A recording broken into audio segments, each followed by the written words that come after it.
Je ne connais rien du syndicalisme. Je signe ma carte le premier matin que j'arrive là. Il m'explique ça, j'ai de la misère à comprendre. Je vois la première assemblée du syndicat. Il y a 1800 employés chez Lévis à ce moment-là. Ils sont une vingtaine dans la salle, l'assemblée générale régulière du syndicat. Alors ça me scandalise, ça n'a pas de bon sens. Puis là, j'interviens, je ne connais pas ça. Je demande ma parole, puis je dis, je vous demande, là, les gens en avant, là, de faire une étude pour savoir pourquoi il n'y a pas plus de monde que ça, puis de trouver des moyens d'attirer les travailleurs, c'est leurs affaires, leurs syndicats. Bon, alors là, naturellement, il y a un conseiller syndical à plein temps, là, qui est du Conseil central de Québec.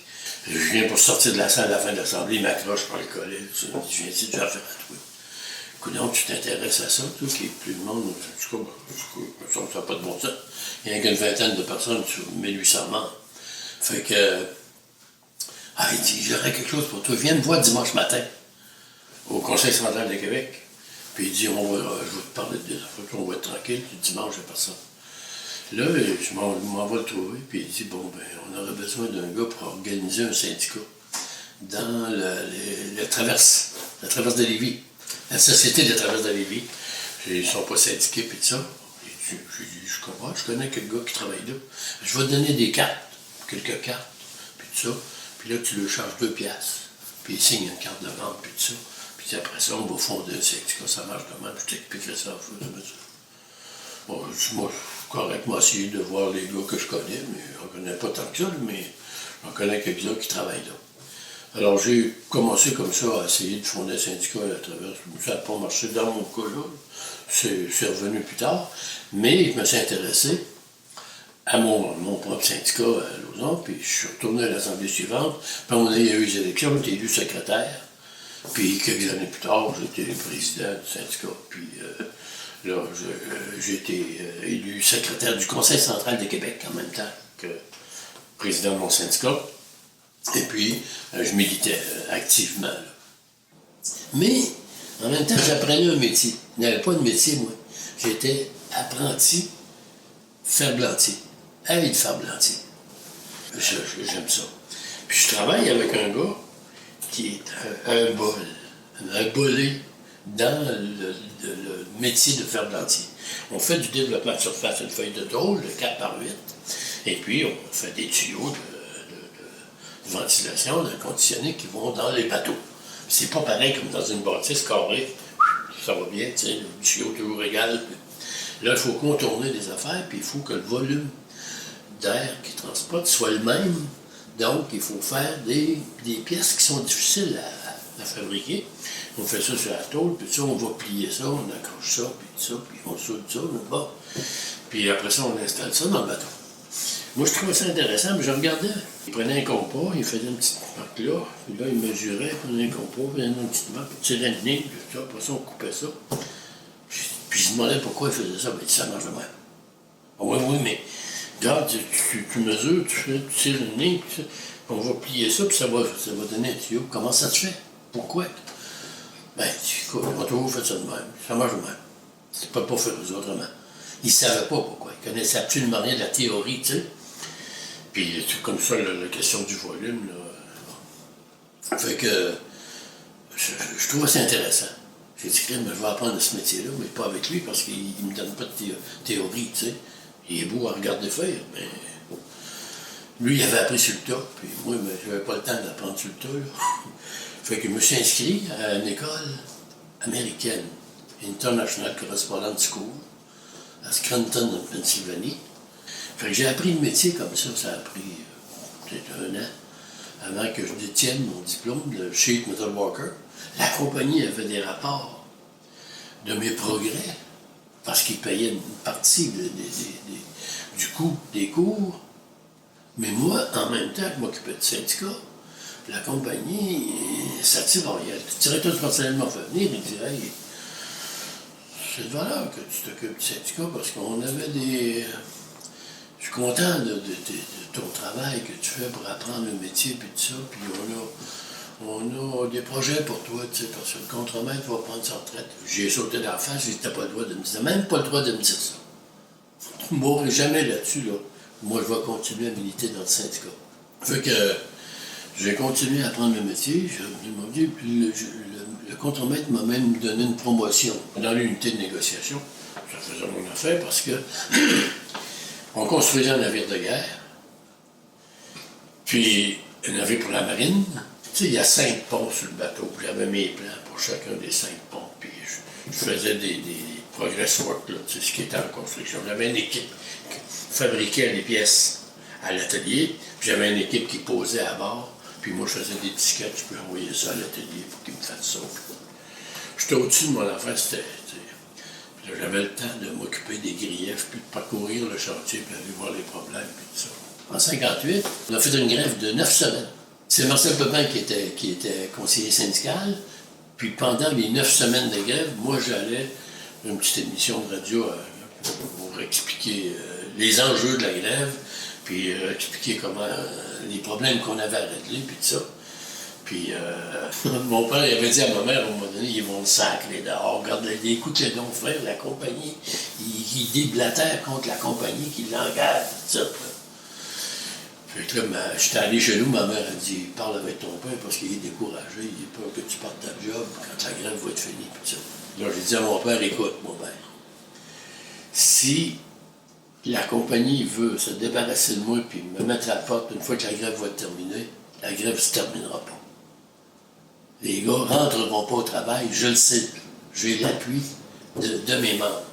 Puis ils n'accepteront jamais que le président de leur syndicat soit congédié à la suite de la grève et tout ça. Fait que rassure-toi, il n'y a aucun problème. Puis c'est Picard qui est arrivé à la table de négociation dans les derniers jours pour régler la grève de 1958. On a négocié directement avec T.R. McLagan, le président de Canada Steamship Line, qui possédait le chantier de Lauson. Et on a réglé là. Puis T.R. McLagan avait beaucoup de considération pour Picard. Il m'avait dit, moi je nomme ça, ton négociateur, c'est le meilleur orateur que j'ai connu du temps de la guerre. Parce qu'il y avait eu, pendant la guerre 39-45, une commission qui s'appelait la commission des prix en temps de guerre, qui siégeait à Ottawa. Et Picard représentait la CSN. Là. Il l'avait trouvé extraordinaire. Puis quand on l'a amené à la table de négociation, il n'en revenait pas. Puis on a réglé quasiment à cause de ce climat-là qu'on a créé entre T.R. McLagan et Gérard Picard. J'étais secrétaire du Conseil central, puis le président du Conseil central m'a dit « Hey, là, il faut que tu viennes. » Fait que là, j'ai pris le poste de conseiller syndical pour le Conseil central de Québec. Puis à un moment donné, la Fédération de la métallurgie, ma fédération, mon syndicat, avait un poste ouvrait un poste à Québec. Là, j'ai appliqué. Je commençais à vouloir négocier, à me préparer à négocier dans la Fédération de la métallurgie, puis dans mon syndicat, moi j'avais hâte d'être à la table de négociation, puis des négociations, puis la compagnie, je connaissais le procureur patronal, puis tout ça, je te l'avais mis en boîte, puis tout ça. Mais au moment où je m'apprêtais à faire ça, le secrétaire général de la CSN, Robert Sauvé, du temps, m'appelle, Maurice, je descends à Québec demain matin, viens déjeuner avec moi, j'ai quelque chose à te parler. Je m'en vais le trouver à l'hôtel où il était. Il me dit, on a besoin d'un directeur régional au Saguenay-Lac-Saint-Jean pour la CSN. Je vais dire, ils veulent t'avoir. Conte-moi pas d'histoire. J'étais dans le secteur de la métallurgie, mon secteur, puis c'est ça que j'envisageais depuis longtemps. Mais il fallait que je convainque ma femme, hein. Je venais de construire ma maison, puis j'étais... Fait que là, ma femme, elle tiraillait. À un moment donné, on voyageait là, puis ça, puis je finis par la convaincre. J'ai passé 2 ans là. Puis à un moment donné, ils ont aboli le poste. Les directeurs régionaux, ils ont aboli ces postes-là. 2 ans plus tard, 3 ans plus tard. Pendant que j'étais au Saguenay-Lac-Saint-Jean, est arrivée la vague ce qu'on a appelé le deuxième front. André Lorrain, puis l'endettement, puis toute la consommation, les clubs de chasse et pêche. On était en pleine révolution tranquille, là, tu sais. 59, on s'était débarrassé du Plessis, puis tout ça, puis là, bon, la nationalisation de l'électricité, René Lévesque qui arrive dans le portrait des années 60, puis tout ça. Fait que Marcel Pepin arrive à vrai à ce moment-là. Il s'amène à la présidence de la CSN. Et puis, c'est là qu'on a fait les grandes batailles. Les batailles du secteur public aussi. La négociation, la syndicalisation d'abord des fonctionnaires provinciaux, qui était absolument interdit par le régime du Plessis jusque-là, avec tous les fonctionnaires, tout ça, là, tu sais, qui travaillaient pour rien, qui travaillaient pour les sœurs, puis les curés, puis tout ça, dans les collèges, puis dans les hôpitaux, tout ça, puis qui gagnaient rien. Alors, tout le secteur public, toute la syndicalisation dans le secteur public, sortir les travailleurs de l'exploitation, là, puis les amener à avoir des conditions de travail convenables, des conditions. Mais il faudrait commencer à penser aux conditions de vie. Alors, le passage, on ne passait pas de l'un à l'autre, là, mais on ajoutait dans nos actions, nos revendications, les conditions de vie des travailleurs, pas seulement les travailleurs syndiqués CSN, de l'ensemble des travailleurs. Parce qu'ils étaient exploités sur le plan de la consommation. Bon.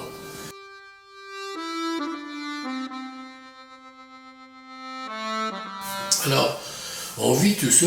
Marcel emmène large, passablement, dans tout ce travail-là. Et en même temps, il y a une politisation des travailleurs de la CSN qui sont majoritairement du secteur public. Parce que les fonctionnaires, les employés de l'hôpital, tout ça, nous autres, les gens du secteur privé, métallurgie, papier, tout ça, on est devenus minoritaires à la CSN. Ça a créé des petits débats, là, tu sais.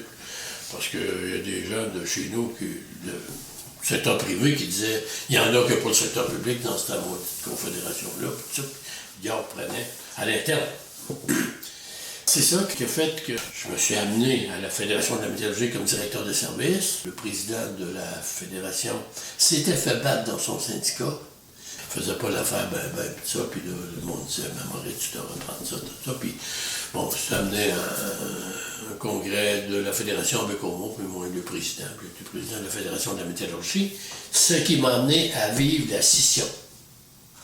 La scission à la CSN en 1972. Alors que j'étais président de la fédération. Mais pendant que le brassage se fait à la fédération, les fédérations, les groupes, là, essayaient de quitter la CSN pour aller fonder la CSD, les 3D, Dion, DAP et DEG. Et nous autres, à la Fédération de la métallurgie, ils ont tenté la même chose. Ils sont partis avec à peu près 35% des effectifs, y compris l'aluminium. C'est un gros morceau, syndicat d'Arvida de l'aluminium.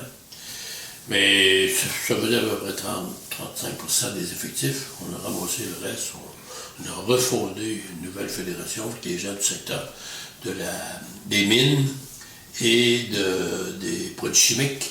Puis on a fondé la Fédération de la métallurgie des mines et des produits chimiques. Fait que là, moi, j'étais là à la fédération pendant tout ça. J'ai traversé tout ça. Puis dans les années qui ont suivi, la loi anti-inflation de Pierre Trudeau, qui bloquait nos négociations, gelait les salaires et les prix, disait-il. Mais il n'a pas gelé bien les prix. Qui gelait les salaires. On a examiné le problème, puis on a dit ouvrons nos conventions collectives. On a négocié des augmentations de salaire de 5-10 %, puis le taux d'inflation était 13-14 %. Alors, donc, nos augmentations de salaire ont été rongées par ça. On s'est appauvri. Alors, donc, il faut ouvrir nos conventions collectives. Là, on est parti sur une série de grèves illégales, dites illégales. Moi, je disais aux travailleurs, on respecte les lois, mais on ne respecte que les lois respectables. Quand on vient nous ronger nos salaires comme ça, là, par une décision comme celle de Trudeau, on a mené une grosse bataille là-dedans. Puis après ça, ben, moi, je commençais à souffler un petit peu, là. J'ai passé à la formation.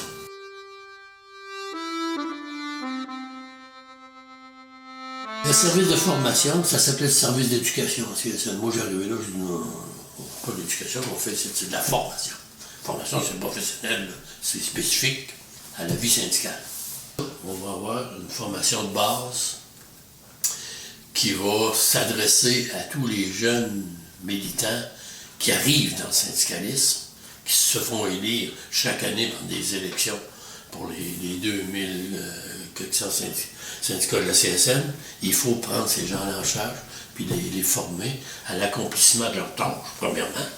Leurs tâches, leurs responsabilités, président, secrétaire, trésorier, etc., vice-président, mais surtout aux syndicalistes CSN. Les faire accepter les orientations de la CSN, certaines orientations politiques, les orientations syndicales. Il faut les former sur le plan social, économique et politique.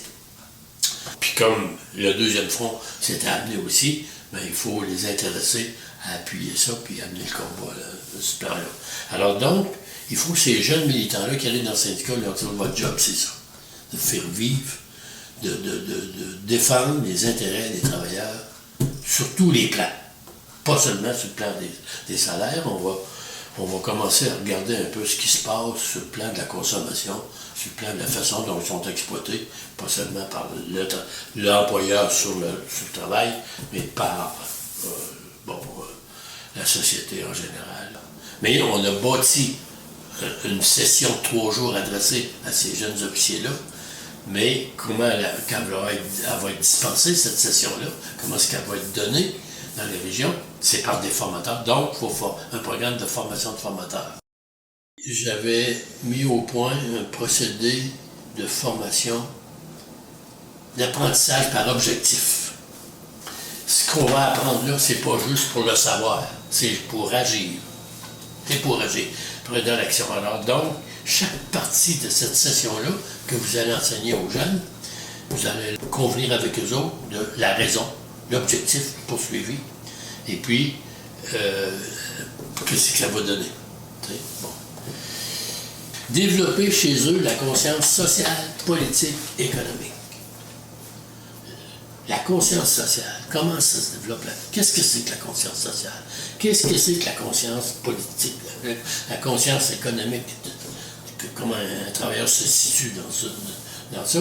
Et qu'est-ce que c'est que la conscience politique? L'exercice de la citoyenneté, etc. C'est ça qu'on voulait faire.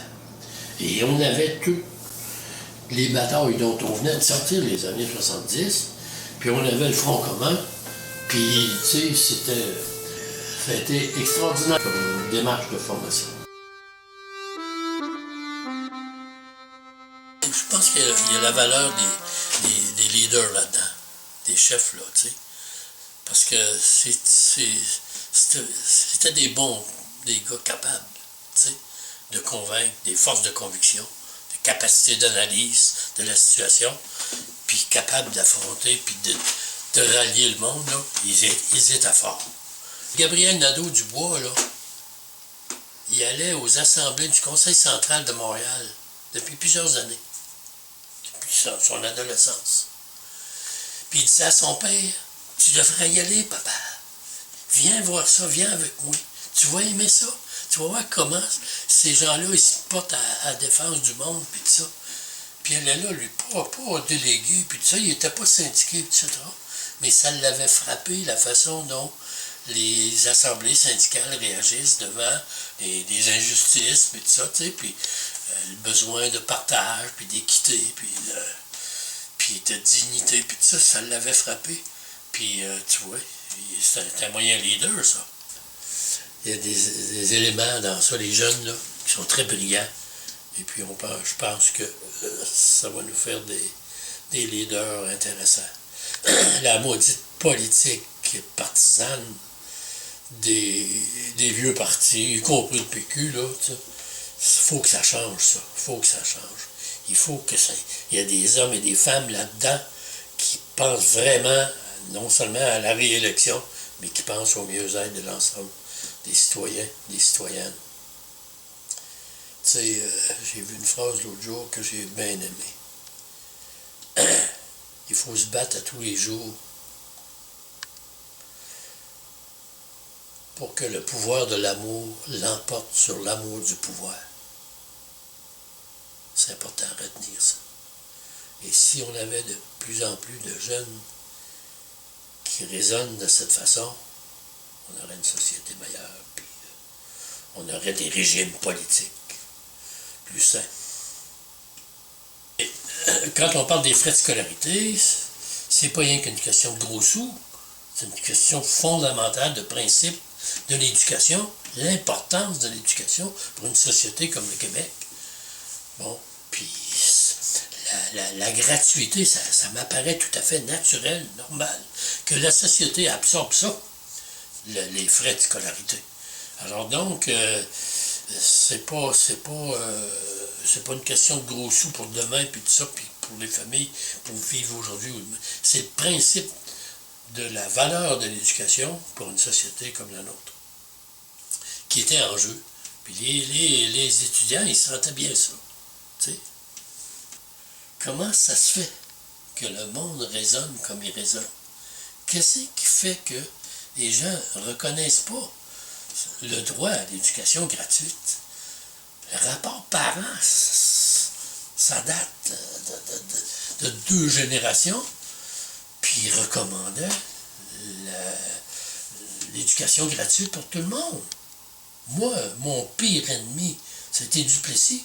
Aujourd'hui, c'est Harper, mais c'était Duplessis.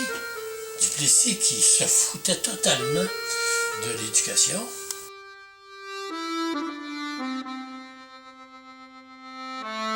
C'est une personne consciente de ce qui l'entoure,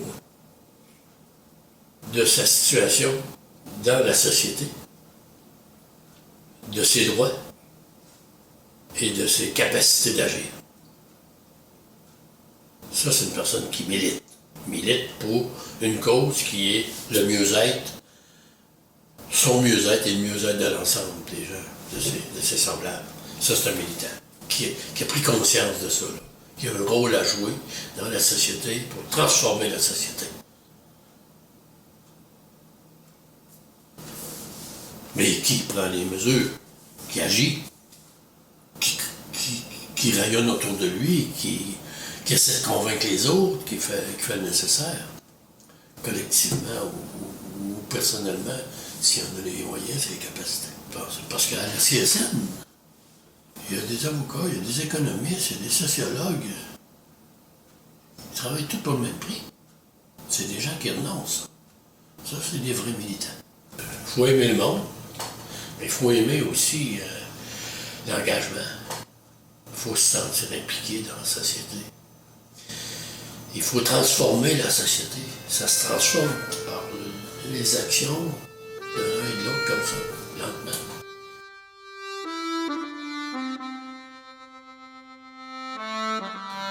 De s'impliquer, de raisonner la nécessité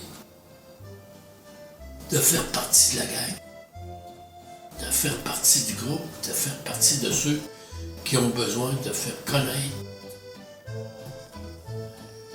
l'ensemble de la situation dans leur entourage. soit par l'action syndicale, soit par n'importe quelle action communautaire, quoi que ce soit, mais l'implication puis l'exercice de leur citoyenneté. Allez, moi je suis content de ce que j'ai fait. Je recommence demain matin. Je m'ennuie. Je m'ennuie de ne pas travailler avec des militants. De ne pas voir la flamme, tu sais, dans les yeux de ce monde-là, là, quand on leur montre exactement la situation. Là, la reconnaissance qu'il y a quelque chose à faire.